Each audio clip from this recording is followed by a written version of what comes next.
Hello बच्चों, कैसे हैं आप? और कैसी चल रही है आपकी पढ़ाई? ये तो बहुत अच्छी बात है कि हम लोग प्रतिदिन सुबह 9 बजे से 10 बजे अपनी कॉपी और कलम के साथ मेरा दूरदर्शन मेरा विद्यालय कार्यक्रम देखने के लिए तैयार रहते हैं, जहां क्लास 6 से 8 की पढ़ाई होती है और साथ साथ कुछ अन्य रोचक जानकारियां भी हमें मिलती हैं। कार्यक्रम में बताई जा रही इम्पोर्टेंट पॉइंट्स को हम नोट भी करते हैं ताकि बाद में उनका रिवीजन कर सकें। और हाँ बच्चों, एक बात और, हम लोग जो भी चीज़ें मेरा दूरदर्शन मेरा विद्यालय कार्यक्रम में सीखते हैं उसका अध्ययन अपनी किताब में ज़रूर करें। इससे उन चैप्टर्स को हम पूरी तरह समझ पाएंगे। तो बच्चों, आज है संडे यानी रविवार, और आपको तो पता ही है कि रविवार का एपिसोड कुछ खास होता है। तो आज हम लोग सबसे पहले जानेंगे चंपारण सत्याग्रह से जुड़ी बातों को। उसके बाद हम लोग समझेंगे मेंटल हेल्थ के बारे में काव्याल सेदानी के साथ। फिर तारा के साथ रहेंगे तैयार कोरोना से बचाव के बारे में जानने के लिए। और अंत में चलेंगे पटना का संजय गांधी जैविक उद्यान और देखेंगे जू शो। तो चलिए शुरू करते हैं आज का संडे स्पेशल क्लास शिक्षा और मनोरंजन के साथ। चंपारण सत्याग्रह की कहानी। पिछली बार हमने ये जाना कि जसौली पट्टी पहुंचने से पहले ही मजिस्ट्रेट ने गांधी जी को नोटिस दे दिया और उन्हें तुरंत मोतिहारी छोड़ने के लिए कहा गया, पर गांधी जी ने मना कर दिया और आदेश उल्लंघन के कारण अब गांधी जी को कोर्ट में जाना पड़ा। गांधी जी से कोर्ट में पूछा, आपका कोई वकील है? और गांधी जी ने उत्तर दिया, नहीं। सरकारी वकील ने मुकदमा पढ़कर सुनाया। गांधी जी को 16 अप्रैल को चंपारण छोड़ने के लिए कहा गया था, लेकिन इसका अनुपालन नहीं हुआ, इसलिए उन पर 144 धारा के तहत मुकदमा किया गया है। गांधी जी ने कहा, गवाह खड़ा करने की जरूरत नहीं है, मुझे नोटिस मिला था, उसे मानने से इनकार कर दिया। अगर आप अनुमति देंगे तो जो मैं लिख कर लाया हूँ वह पढ़कर सुनाता हूँ। गांधी जी ने लिखित जवाब पढ़कर सुनाया। नील की खेती कराने वाले चंपारण के किसानों मजदूरों के साथ अच्छा व्यवहार नहीं करते हैं। शोषण अत्याचार सहने वाले की मदद करने मैं यहाँ आया हूँ।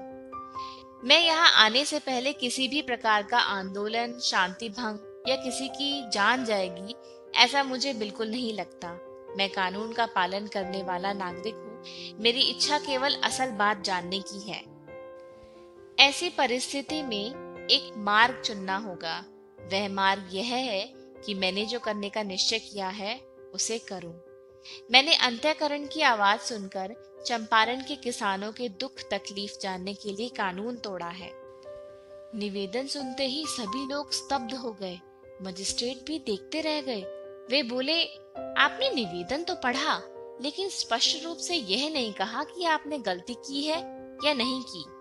और गांधी जी बोले, मुझे जो कहना था कह दिया। मजिस्ट्रेट ने फिर कहा, इसके लिए साक्ष्य लेना होगा और बहस भी सुननी होगी। उन्होंने तुरंत कहा, अगर ऐसा है तो लीजिए, मैं कबूल करता हूँ कि मैंने कानून तोड़ा है। मजिस्ट्रेट ने कहा, मैं थोड़ी देर में आदेश दूंगा, आप जमानत देकर जा सकते हैं। और गांधी जी ने कहा, मेरी जमानत देने वाला कोई नहीं है और मैं जमानत नहीं लूंगा। मजिस्ट्रेट के सामने बहुत कठिन परिस्थिति उपस्थित हो गई। मजिस्ट्रेट ने कहा, जमानतदार नहीं ला सकते हैं तो व्यक्तिगत जमानत दे। और गांधी जी का उत्तर था, मैं ये भी नहीं कर सकता। फिर मजिस्ट्रेट ने कहा, मैं 3 बजे आदेश दूंगा, उस समय आप उपस्थित रहें। जब 3 बजे का समय आया तो मजिस्ट्रेट ने संदेश भेजा कि वे आज आदेश नहीं देंगे, 5-6 दिनों के बाद आदेश देंगे। और फिर दोपहर में राजेंद्र प्रसाद, ब्रज किशोर बाबू, मजरूल हक, पोलक आदि सब गांधी जी के निवास पर पहुंचे और उन लोगों को देखकर गांधी जी काफी प्रसन्न हुए। आज के लिए इतना ही। अगली बार हम ये देखेंगे कि गांधी जी पर चल रहा मुकदमा किस तरह खत्म हुआ और गांधी जी ने चंपारण में अपने काम को किस तरह शुरू किया।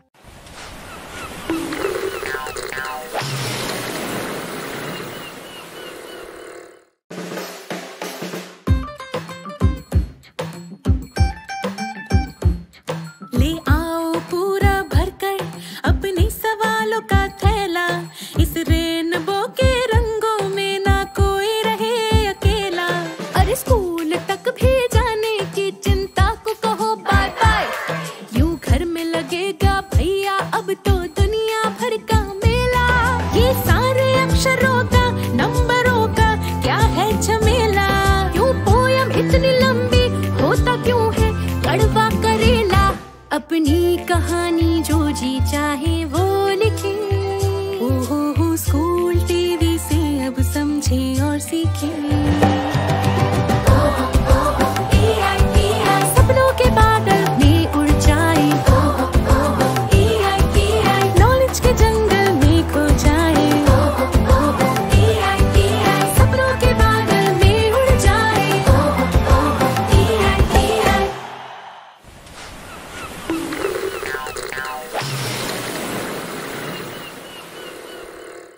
नमस्कार, मैं हूँ काव्या अरसदानी और मैं एक काउंसलर हूँ। मैं आ रही हूँ आपसे मिलने रोज कुछ ऐसे नुस्खे लेके, कुछ ऐसी ट्रिक्स लेके जो आपको आगे बढ़ने में और बेटर सुपर पावर डेवलप करने में आपकी मदद करेंगी। मैं तैयार हूँ आपसे मिलने के लिए। क्या आप तैयार हैं? I can't wait to see you. क्या आप जानते हैं कि हम सब में वो सुपर पावर है कि जो भी हम सोचे वो हम सच बना सकते हैं। मैं शेयर करूंगी आपके साथ अपने सपनों को हकीकत बनाने का तरीका। क्या कभी ऐसा हुआ है आपके साथ कि आप पूरा दिन आइसक्रीम के बारे में सोचते रहे और शाम को पापा ने खुद कहा चलो आज सबको आइसक्रीम खिलाने के लेके जाता हूँ? या फिर आपने ये सोचा कि कल काश स्कूल में छुट्टी दे दे तो मजा आ जाएगा, और एक्चुअली स्कूल में छुट्टी हो गई। जब घटना अच्छी होती है तब हम इसे चमत्कार कहते हैं या पॉजिटिव कोइंसिडेंस। लेकिन फिर कभी यूं भी हो सकता है कि 4 दिन तक आपने विनती करी भगवान को, मंदिर गए और बोला भगवान प्लीज मैं 2 नारियल चढ़ाऊंगी, मैं 3 नारियल चढ़ाऊंगी, लेकिन एग्जाम में फेल मत होने देना भगवान, प्लीज फेल मत होने देना। और वहां आप फेल भी हो गए। घटना जब नेगेटिव होती है तब हम समझते हैं कि हम अनलकी हैं या हमारा बैड लक है। ऐसा कुछ भी नहीं है। इन दोनों घटनाओं में पॉजिटिव या नेगेटिव आपके दिमाग की शक्ति ही गई है। चलिए समझाती हूँ कैसे। हमारे सपने पौधों के जैसे होते हैं।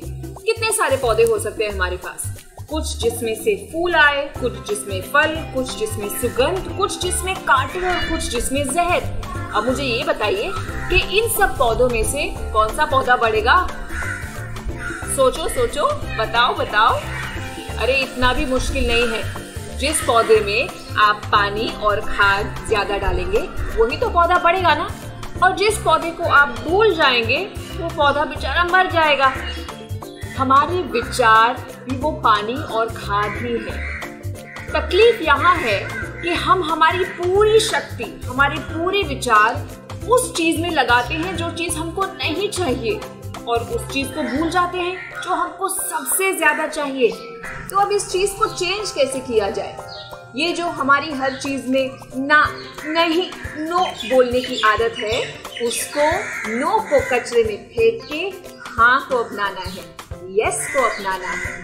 हम नेगेटिव चीजें सोचते हैं, नेगेटिव चीजें बोलते हैं, नेगेटिव चीजें पढ़ते हैं, नेगेटिव चीजें डिस्कस करते हैं। इस आदत को फेंक देना है और अपने सपनों को बिल्कुल क्लैरिटी से पेपर पे लिखना है। क्या चाहिए मुझे, क्या बनना है मुझे, कितना पैसा कमाना है मुझे, कैसा घर चाहिए मुझे, और फिर इन सपनों को खुली आंखों से देखें। अपना पूरा विचार, अपनी पूरी एनर्जी उन पॉजिटिव सपनों की तरफ डालें और फिर देखिए ये सपने कैसे पूरे नहीं होते हैं। लेकिन आप इतनी आसानी से मेरी बात थोड़ी मानने वाले हैं। चलिए आपको कुछ प्रूफ दिखाती हूँ। जानते हैं ये क्या है?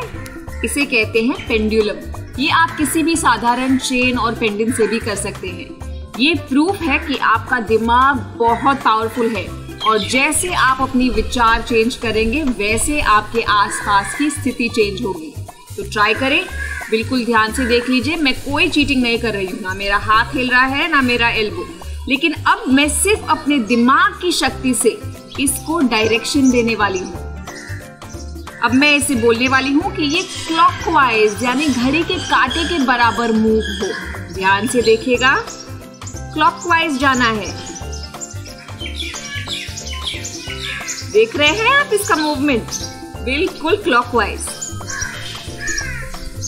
अब मैं उसको बोलूंगी कि एंटी क्लॉकवाइज जाना है, मतलब घड़ी के उल्टे हिसाब से। देखा आपने? ना मैंने मेरा हाथ मूव किया, ना कोई चीटिंग करी। सिर्फ अपने दिमाग की शक्ति से इसका डायरेक्शन चेंज किया है। ये आप भी ट्राई कर सकते हैं घर पे और फिर बताइए सबको कि आपके दिमाग की शक्ति कितनी पावरफुल है। ये हो गया आपका प्रूफ। और अब जल्दी से पेन पेपर लीजिए, अपने सपने लिखिए और उस पे खाद, पानी और अपना पूरा प्यार डाल दीजिए। सपने सच होते हैं। नमस्ते।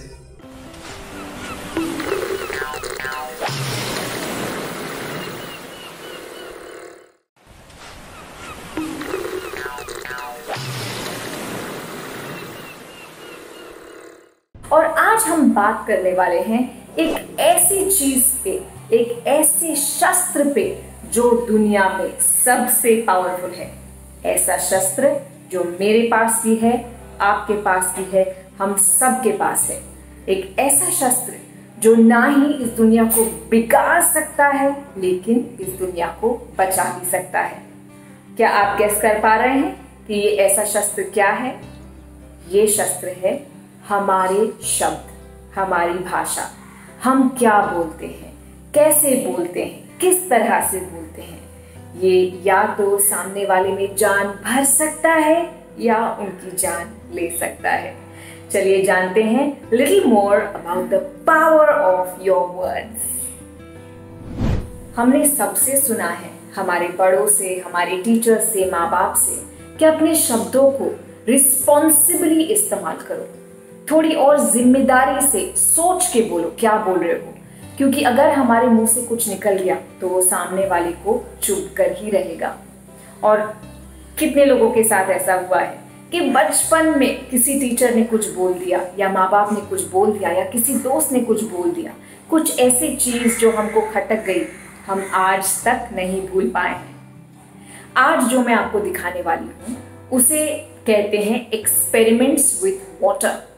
ये जब मैंने पहली बार देखा था तो मेरी जिंदगी बदल गई। ये एक ऐसी एक्सपेरिमेंट है जिसे बहुत सालों तक डॉक्टर मसारू इमोटो, जो जापान से हैं, उन्होंने करी थी। उन्होंने एक बहुत इंटरेस्टिंग चीज की। साधारण सा पानी लिया और अलग अलग बोतलों में भर के रख दिया और हर एक बोतल पे एक स्टिकर लगा दिया। एक बोतल पे लगाया लव, दूसरे बोतल पे लगाया हेट, तीसरे बोतल पे लगाया एंगर, चौथे बोतल पे लगाया गुस्सा, और फिर इसी पानी को फ्रीज करने को रख दिया। और जब ये फ्रीज हो गया तो उसके छोटे छोटे मॉलिक्यूल्स को माइक्रोस्कोप के अंदर देखा कि इन शब्दों का इस पानी पे कोई असर होता है या नहीं। चलिए दिखाती हूँ कि इस पानी की एक्सपेरिमेंट का रिजल्ट क्या है। आप भी चौंक जाएंगे। और अब जो ये सैंपल है, ये एक फुजवारा डैम नाम की जगह से गंदा सा पानी उठाया है। देखिए कितना गंदा लग रहा है।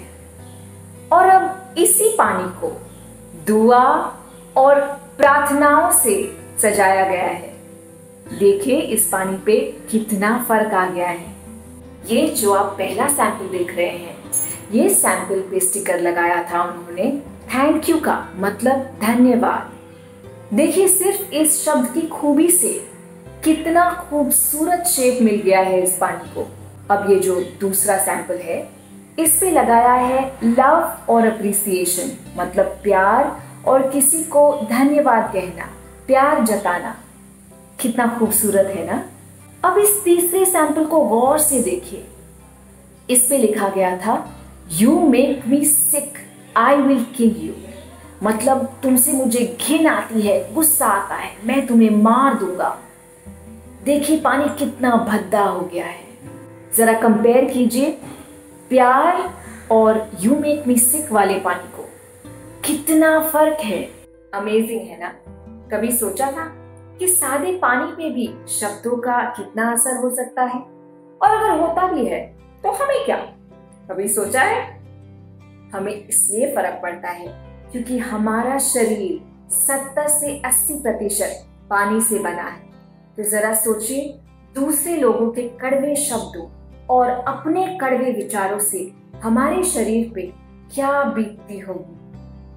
आप तो इतनी आसानी से मानेंगे नहीं। चलिए आपको एक और एक्सपेरिमेंट करके फिजिकली दिखाते हैं कि हमारे शरीर की ताकत कैसे कम हो जाती है जब हम गंदे विचारों का और गंदे शब्दों का प्रयोग करते हैं।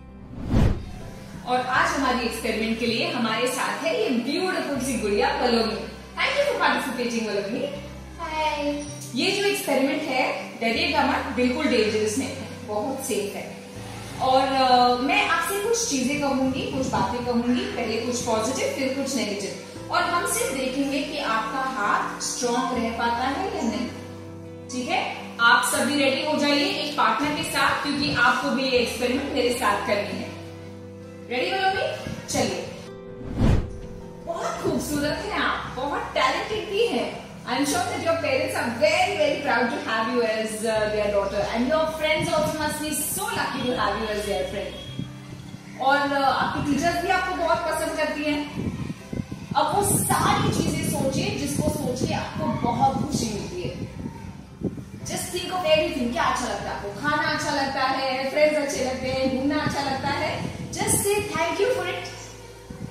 And now let's see what is happening to the hand. The hand is strong. सिर्फ 2 उंगलियों से प्रेस करना है, सिर्फ 2 उंगलियों से। हाँ, nice and strong, excellent. Relax. अब हम ट्राई करेंगे ये सेम एक्सपेरिमेंट नेगेटिव वर्ड्स के साथ। ठीक है वलोमी? और अभी आपको ये सोचना है उन सब चीजों के बारे में जो चीजें आपको अच्छी नहीं लगती, जो चीजें आपको अपसेट करके जाती हैं। और मैं भी कुछ ताने मारूंगी, फेक ताने होंगे लेकिन ताने होंगे। एक काम ढंग से नहीं होता है तुमसे।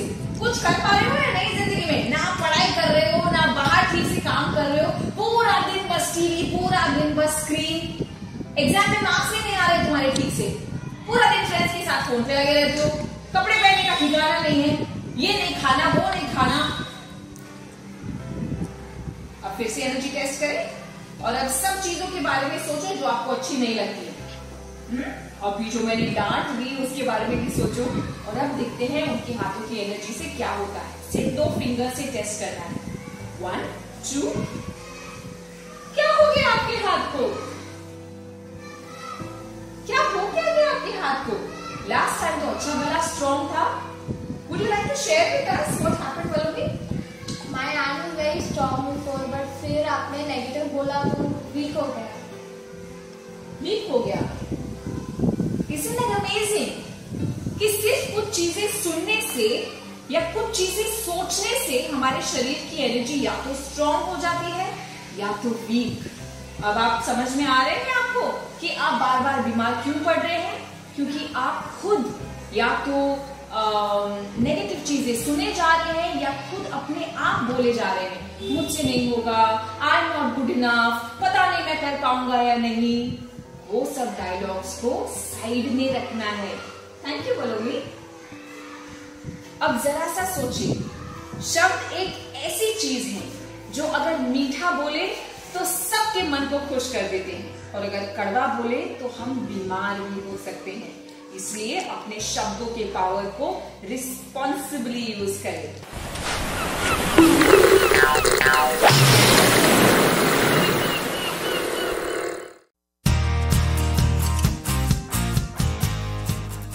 तारा, तारा, तारा।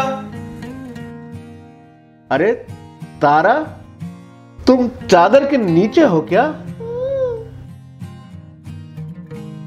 क्या हुआ तारा? तुम यहां क्यों छुपी हो? और तुम्हारा शेरू वहां पड़ा हुआ है। कोई नया खेल है क्या? अब्बा, मुझे डर लग रहा है। क्यों तारा? अब्बा, शेलू तो बाहर किसी देश से बनकर आया है। मुझे डर है कहीं उसे कोरोना तो नहीं है। हाँ? और फिर मैं टिंकू से फोन पर बात कर रही थी, अपने बेस्ट फ्रेंड से, तो उसने छींक दिया। हेलो टिंकू, मेरे प्यारे दोस्त। हेलो तारा, मेरी पक्की दोस्त। मुझे तुम्हारी बहुत याद।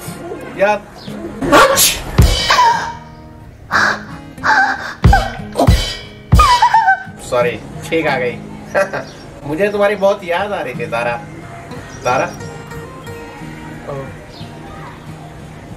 कट गया।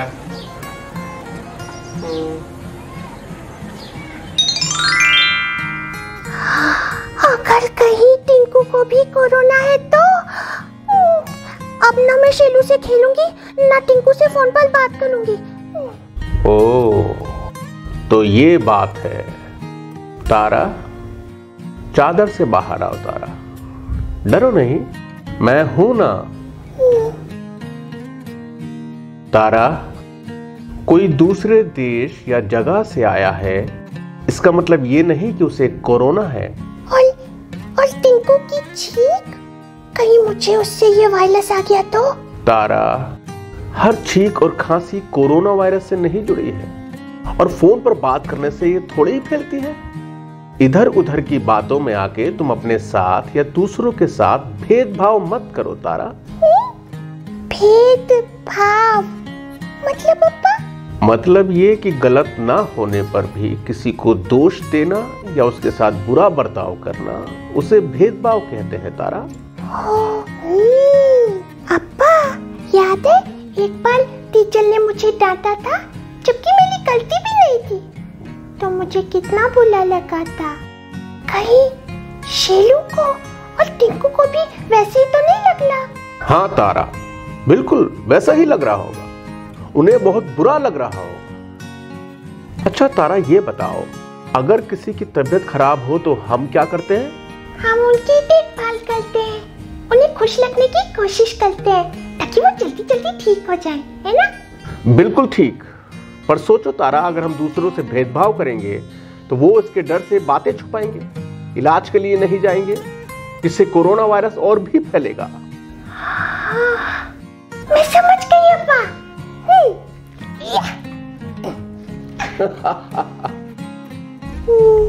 सॉरी शेलू।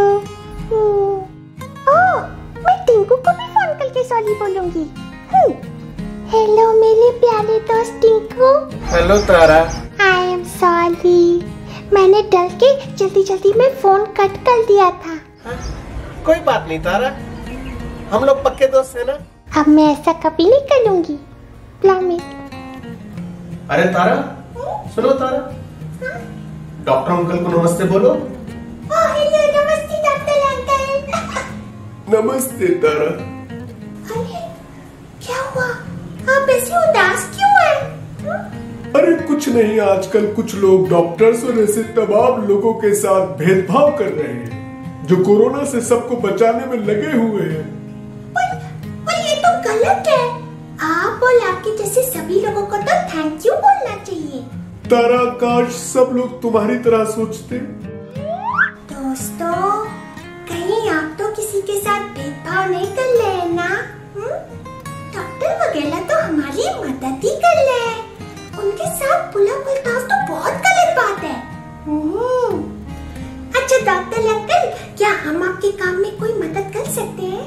क्यों नहीं तारा, बिल्कुल कर सकते हैं।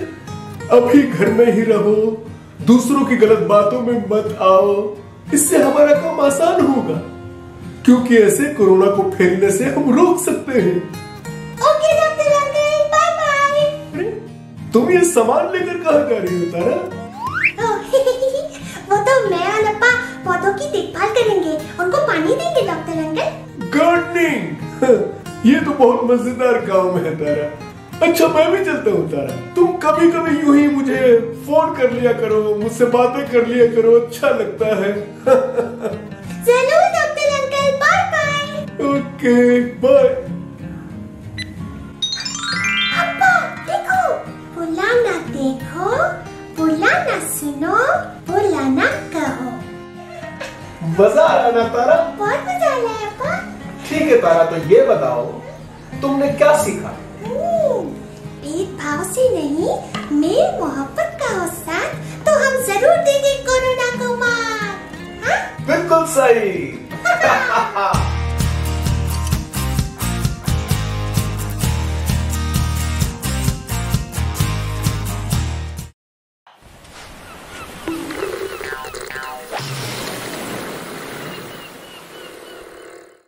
आप में से कितने लोग ऐसे हैं जो रुक ही नहीं पाते, जिनको हर चीज में घाई, हर दिन जल्दबाजी, जैसे आपके पीछे कोई मोटर लगी हो चाबी वाली, और फिर इस घाई और जल्दबाजी में हो जाती है छोटी मोटी गड़बड़ें। आपको चाहिए थोड़ा सा सब्र, दिन में 2 बार, खाने के बाद सुबह और शाम।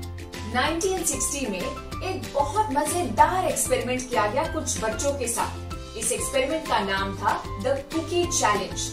यहाँ पे उन्होंने लगभग 20 बच्चे इकट्ठा किए, 5 साल से लेके 10 साल की उम्र तक, और सब बच्चों को अलग अलग रूम में बिठाया अकेले, और फिर हर एक कमरे में एक इंसान गया एक बहुत बढ़िया सी कुकी यानी बढ़िया सा बिस्किट लेके, और उन्होंने बच्चों को बताया कि मैं ये बिस्किट यहाँ छोड़ के जा रहा हूँ, ये बिस्किट तुम्हारे लिए ही है, लेकिन अगर तुम थोड़े वक्त तक रुक जाओ तो मैं वापस आके तुम्हें 2 बिस्किट दूंगा, और अगर तुम नहीं रुक पाते तो तुम इसको खा सकते हो, कोई प्रॉब्लम नहीं, तुम्हारे लिए ही है। या तो तुमको 1 बिस्किट मिलेगा और रुक गए तो 2।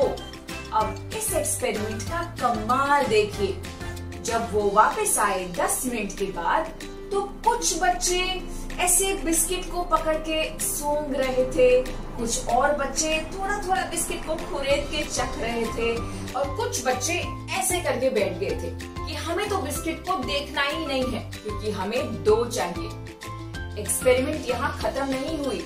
जिन लोगों ने ये एक्सपेरिमेंट की थी उन्होंने इन बच्चों को 1960 से लेके 1980 मतलब 20 साल तक इनके प्रोग्रेस को देखा था, और ये देखा गया कि जो बच्चे थोड़ा सा सब्र करके बैठे थे उनका एकेडमिक्स यानी उनकी पढ़ाई, उनकी नौकरी, उनकी कमाई, उनका डिसिप्लिन, उनकी हेल्थ दूसरे बच्चों से कई ज्यादा बेटर था। अमेजिंग है ना?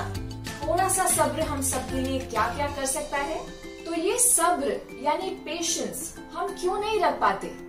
शायद हमारे दिमाग में कुछ उल्टे सीधे ख्याल आते हैं। ये ख्याल आ सकता है कि कल किसने देखा है यार, ये लोग देंगे या नहीं देंगे, क्या पता, जो अभी मिल रहा है वो अभी लूट लो, या बस बोर हो जाता है वेट करने के लिए, इसलिए सब अभी का अभी चाहिए। चलिए मैं आपको एक उदाहरण देती हूँ। एक लड़का है और उसने बहुत बढ़िया सी फिल्म की स्क्रिप्ट लिखी है और उसको बनानी है उसकी पिक्चर। तो अभी वो जाके अपने पापा से बात करता है, पापा पापा मैंने इतनी अच्छी स्क्रिप्ट लिखी है, मैं आपको सुनाऊं?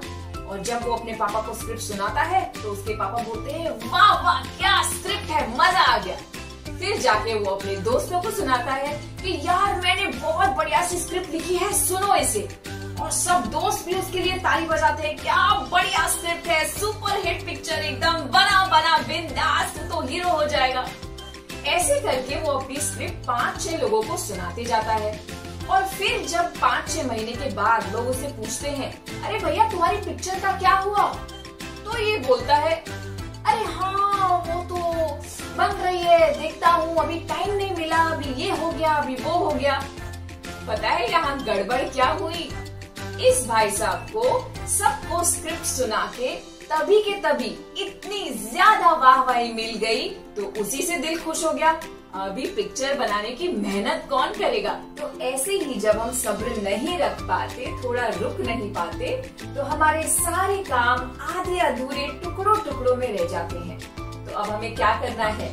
इस कुकी चैलेंज को याद रखना है।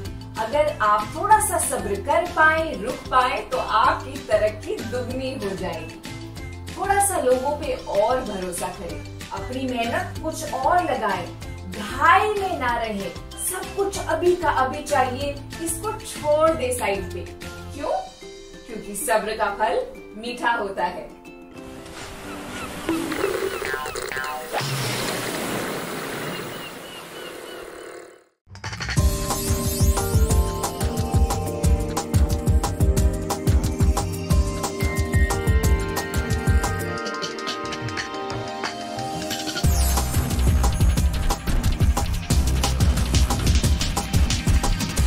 दर्शक जो या बच्चे जो पटना जू नहीं आ पा रहे हैं, हम प्रयास कर रहे हैं कि जू को उन तक पहुंचाया जाए। इसे जू आउटरीच प्रोग्राम भी कहा जाता है।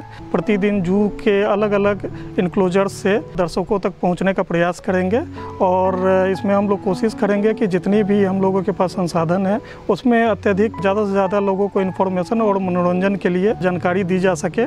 और इसी क्रम में आज शुरुआत करते हुए सबसे पहले जिस जानवर का चयन किया गया है जिराफ है।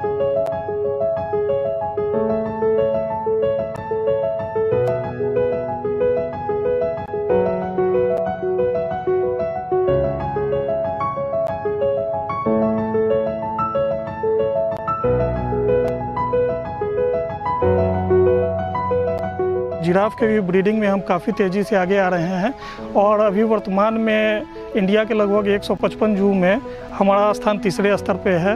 विगत साल भी एक जिराफ के बच्चे का जन्म हुआ था, इस साल भी एक जिराफ के बच्चे का जन्म हुआ है और इनकी संख्या बढ़ के 6 हो गई है।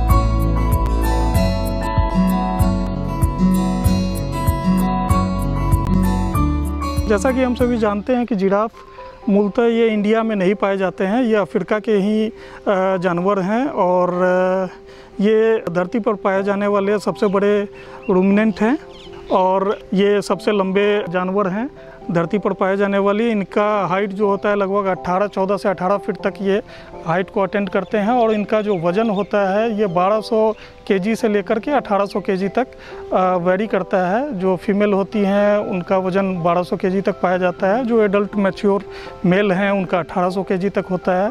अभी जो पहले ऐसा समझा जाता था कि जिराफ में एक ही स्पीसीज है, पर मॉलिक्यूलर लेवल पर इनका स्टडी करके ऐसा पता चला है कि शायद 5 या 6 स्पीसीज इनके सब स्पीसीज भी हैं जो वर्ल्ड में पाए जाते हैं। पटना जू में भी इस तरह की स्टडी को लिया जाएगा।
इनका एक संक्षिप्त इतिहास बताना चाहूँगा कि 2006 में 3 जिराफ को लाया गया था, यूएस से लाया गया था।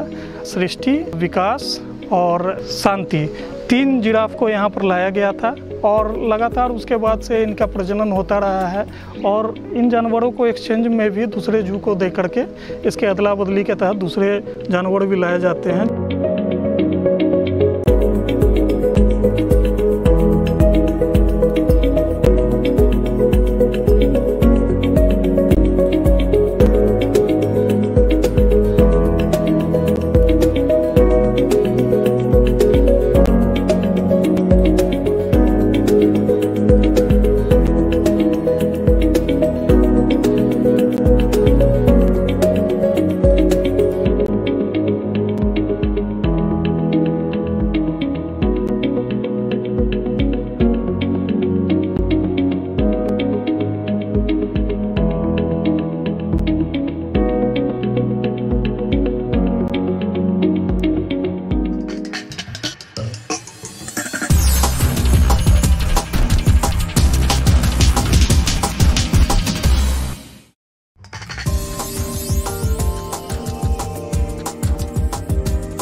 संजय गांधी जैविक उद्यान जू आउटरीच प्रोग्राम में आपका स्वागत है। आज हम चलेंगे लंग्स ऑफ द सिटी यानी संजय गांधी जैविक उद्यान के फर्न हाउस में।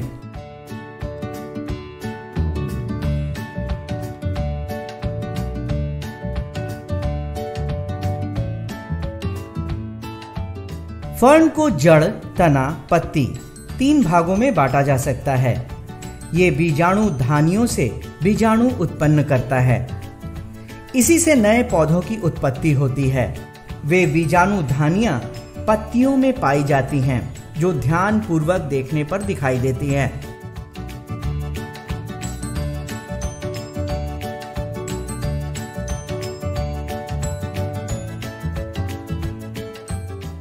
फर्न आमतौर पर नम अंधेरे जंगलों की सतह पे उगते हैं। ये कुछ चारागाहों और खुले स्थानों पर भी पाए जाते हैं। इसमें फर्न हाउस में अलग अलग तरह के फर्नों को रखा गया है और ये ग्रीन हाउस की तरह स्ट्रक्चर बनाया गया है। और जैसा कि हम जानते हैं कि फर्न को उनके जीवन यापन के लिए मॉइस्ट प्लेस की आवश्यकता होती है और ये ड्राई में सर्वाइव नहीं करते हैं। और उसी से मिलता जुलता स्ट्रक्चर बनाने के लिए इसमें इरिगेशन के लिए स्प्रिंकलर इरिगेशन की व्यवस्था की गई है। अलग अलग तरह के जो फर्न हैं उसे काफ़ी मॉइस्ट रखा जाता है और इन्हें अलग अलग रिजीम पे टाइम रिजीम में पानी के जरिए इसमें स्प्रिंकलर किया जाता है। फर्न्स जो होते हैं इनका जो रिप्रोडक्टिव ऑर्गन है वो स्पोर के थ्रू इनका डिसेमिनेशन और प्रोपेगेशन होता है। तो यहाँ पे जो भी फर्न है उसके प्रोपेग्यूल्स होते हैं, स्पोर्स होते हैं, उसके थ्रू जो रीजनरेशन आते हैं तो हम लोग उसको प्रोपेगेट करके अलग में फिर नए नए प्लांट्स इसमें पॉट्स में लगाते हैं। यहाँ पे लगभग 58 तरह के फर्न्स हैं। हमारा ये प्रयास होता है कि जो भी दर्शक यहाँ आते हैं उन्हें फर्न्स के बारे में भी बताया जाए। अलग अलग तरह के जो लाइफ फॉर्म्स हैं प्लांट्स के, उसके बारे में बताया जाए कि कैसे इनका इवोल्यूशन हुआ है और इनमें जो भी मॉडिफिकेशंस पाए जाते हैं जो क्लाइमेटिक कंडीशन को सूट करने के लिए या उस तरह के एग्रो क्लाइमेटिक जोन्स में सर्वाइव करने के लिए इनमें जो संरचनाएं, जो मॉडिफिकेशन प्रकृति के द्वारा किया गया है, तो हमारा ये उद्देश्य होता है कि जो विजिटर हैं उनको हम लोग ये बताएं। ये पौधे अधिकतर शाकीय होते हैं, कभी कभी लताएं और वृक्ष रूप में भी पाए जाते हैं। वृक्षीय फर्न के तने सीधे और शाखा रहित होते हैं। इनकी चोटियों पर तार जैसी पत्तियां होती हैं। आपको बताते चले कि फर्न ऐसे पौधे को कहा जाता है जिसमें फूल नहीं होते हैं। अतीत में फर्न को अन्य बीजाणु असर वाले संवहनी पौधे वैस्कुलर प्लांट्स के साथ शिथिल किया गया था, जिसे अक्सर फर्न अलायंस या फर्न सहयोगी कहा जाता है।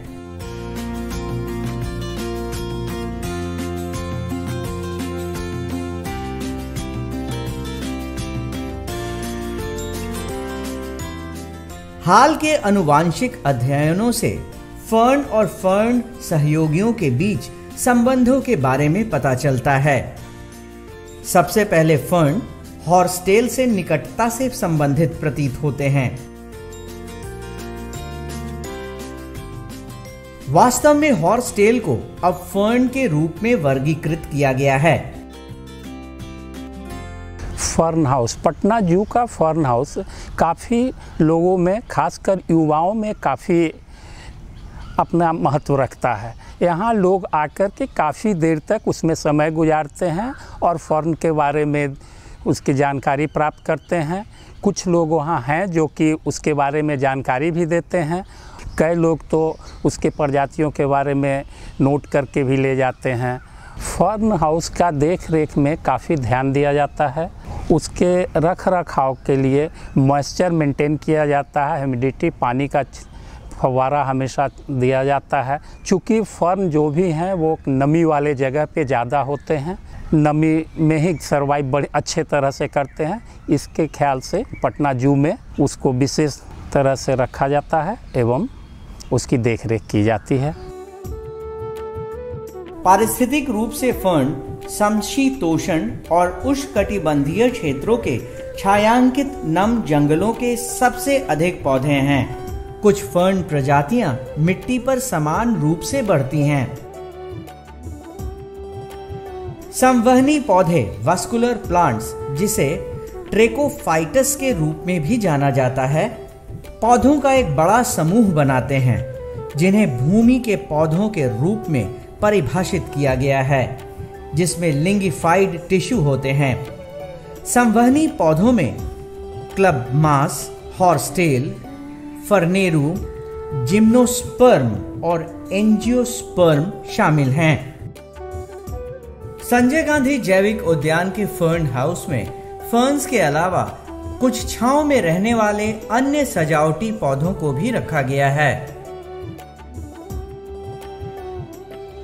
ये पौधे देखने में बेहद सुंदर होते हैं और यहाँ आने वाले दर्शकों के बीच बेहद लोकप्रिय हैं। आज के लिए बस इतना ही। कल फिर मिलेंगे जू शो के एक और कड़ी के साथ। तब तक के लिए नमस्कार।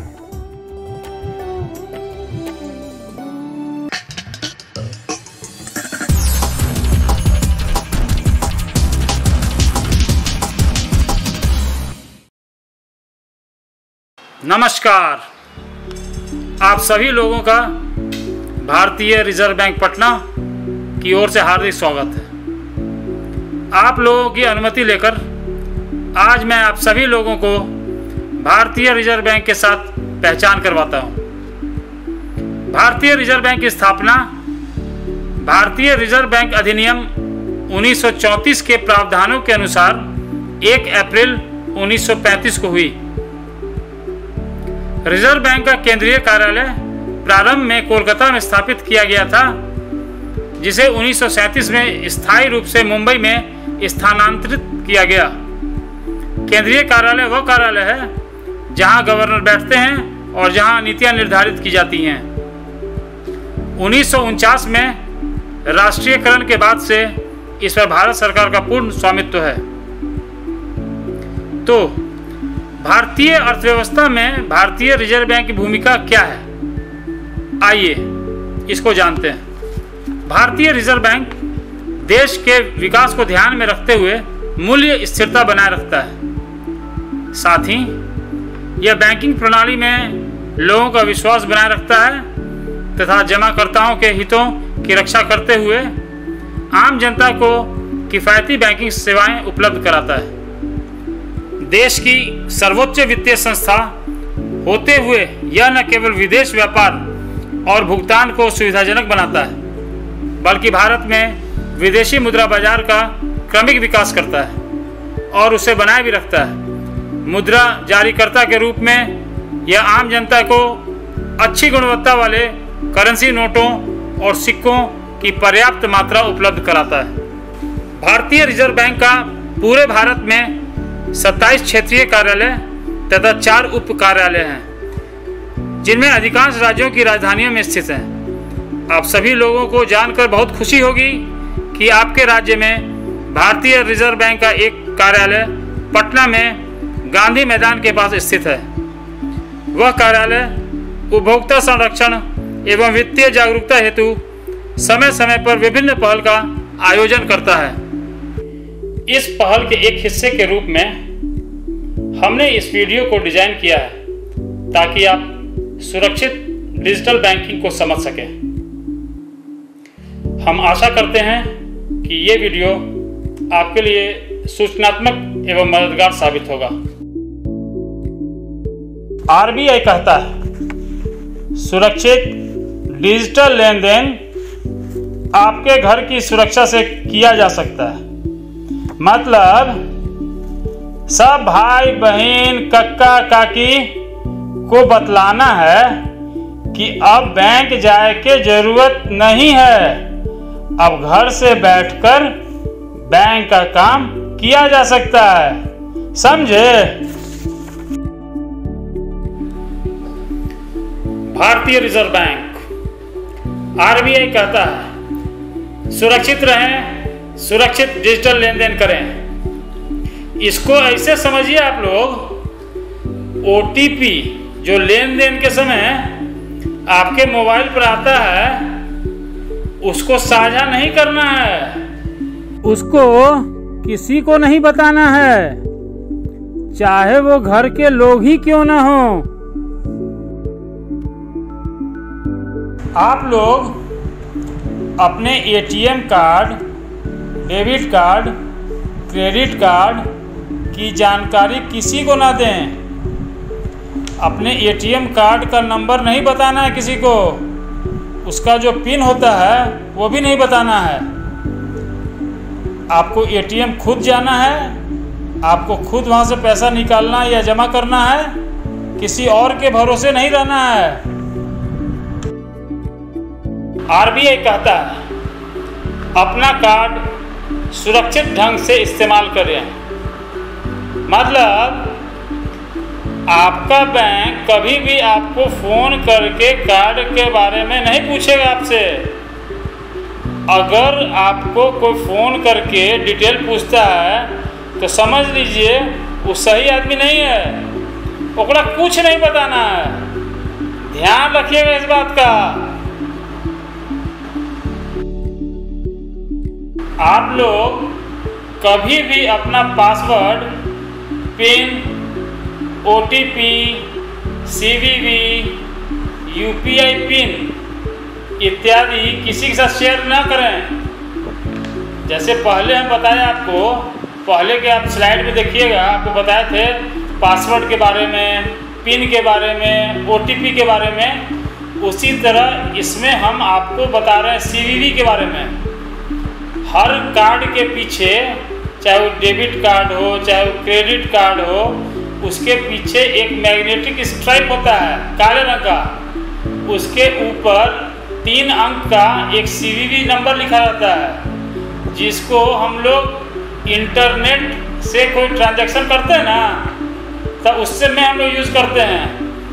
उसको किसी को नहीं बताना है। कोई फ़ोन करके पूछेगा उसको नहीं बताना है।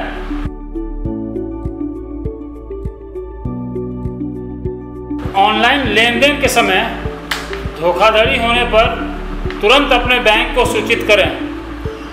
इसका मतलब है कि आपको लेन देन में चौकन्ना रहना है। अगर फिर भी कोई धोखाधड़ी होता है तो तुरंत अपने बैंक में या बैंकिंग लोकपाल भारतीय रिजर्व बैंक पटना में लिखित शिकायत दर्ज करें। लिखित शिकायत करने पर आपकी समस्या का समाधान निश्चित होगा।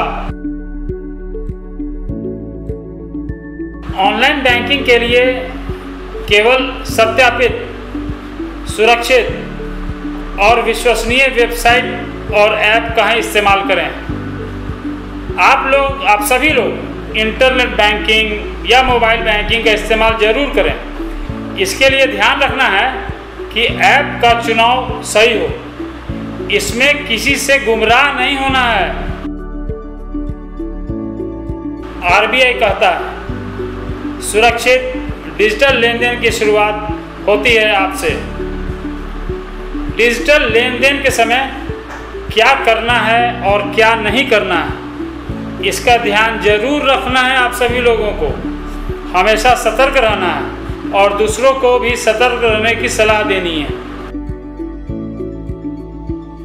डिजिटल भुगतान करें, सुरक्षित रहें। हम लोग सभी लोग को डिजिटल बनना है, डिजिटल का लाभ उठाना है, लेकिन साथ में सुरक्षित भी रहना है। हमेशा सतर्क रहें।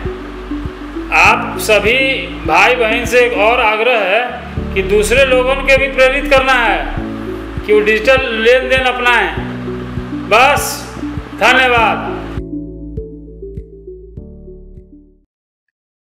तो आशा करती हूँ बच्चों, आज के एपिसोड में आपने जरूर कुछ नया सीखा होगा। आप अपने विचार हमें स्क्रीन पर दिए गए व्हाट्सएप नंबर 9431043527 या ईमेल आईडी bepcddprogram@gmail.com पर भेज सकते हैं। और हाँ, आप मेरा दूरदर्शन मेरा विद्यालय कार्यक्रम को कभी भी बिहार शिक्षा परियोजना परिषद के YouTube चैनल पर देख सकते हैं। इसके लिए सर्च करें BEPC मेरा दूरदर्शन मेरा विद्यालय और कार्यक्रम को देखें, इम्पोर्टेंट पॉइंट्स को नोट करें और क्वेश्चंस हल करें। इसके अलावा इसके सारे एपिसोड बिहार शिक्षा परियोजना परिषद की वेबसाइट पर डिजिटल लर्निंग सेक्शन में भी उपलब्ध है। विजिट करें www.bepcddprogram.gmail.com BEPCSSA.in। और आपको तो पता ही है कि आप खुद से लिखी कविताएं, कहानियां, पेंटिंग्स या इनके 2 से 3 मिनट के वीडियो भी हमें स्क्रीन पर दिए गए व्हाट्सएप नंबर या ईमेल आईडी पर अपना नाम, कक्षा, विद्यालय का नाम, प्रखंड और जिले के नाम के साथ भेज सकते हैं। हम चुने गए एंट्रीज को आने वाले एपिसोड में प्रसारित भी करेंगे। तो घर पर रहें, पढ़ते रहें, बढ़ते रहें। मिलते हैं अगले एपिसोड में। बाय बाय बच्चों।